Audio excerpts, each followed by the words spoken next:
Zee 24 तास एक पाऊल पुढे। Good morning Mumbai. पर्यावरणपूरक इको फ्रेंडली गणेश मूर्तींना पसंती मिळत असतानाच आता कृत्रिम तलाव या संकल्पनेलाही प्रतिसाद मिळतोय।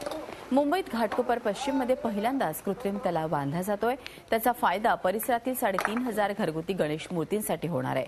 आमचे प्रतिनिधी अमित जोशी यांनी याबाबत आढावा घेतला। हल्ली गणेशोत्सव म्हटलं की इको फ्रेंडली गणपतीची चर्चा सुद्धा जोरात असते।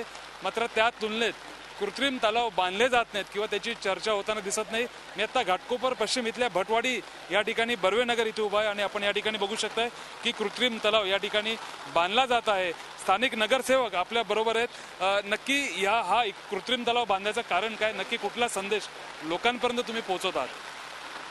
या विभागातली सर्वसामान्य जनता आहे, ही जनता आतापर्यंत गणपती विसर्जन करण्यासाठी पवई तलाव, कुर्ला तलाव इथपर्यंत जावं लागत होतं।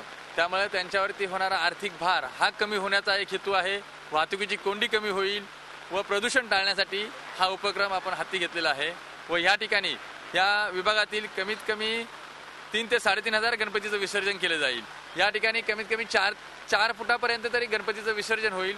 घरगुती गणपती पण होतील आणि काही मंडळांचे जरी गणपती असतील तर त्यांचंही इथं विसर्जन केलं जाईल।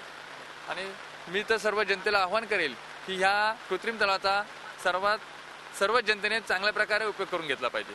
हे नागरे आपल्या बरोबर आहेत। या कृत्रिम तलावाचा तुम्हाला कसा फायदा होणार आहे? तुमच्या घरी गणपती बसतो, या कृत्रिम तलावामुळे आमच्यासारख्या लोकांकडे जे लोक गणपती बसवतात त्यांना जे कुर्ला पवई या ठिकाणी जायला लागतं त्यांचा प्रचंड वेळ वाचणारा आर्थिक भार त्यांच्या खिशावरचा कमी होणार आहे आणि सर्व लोकांना एक उत्साहामध्ये आनंदामध्ये गणेशोत्सव साजरा करण्यास वातावरण मिळणार आहे।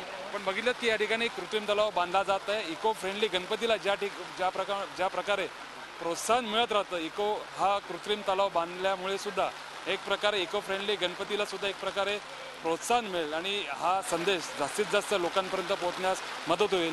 गणपती विसर्जनामुळे होणारं प्रदूषण सुद्धा कमी होण्यास यामुळे मदत होणार आहे।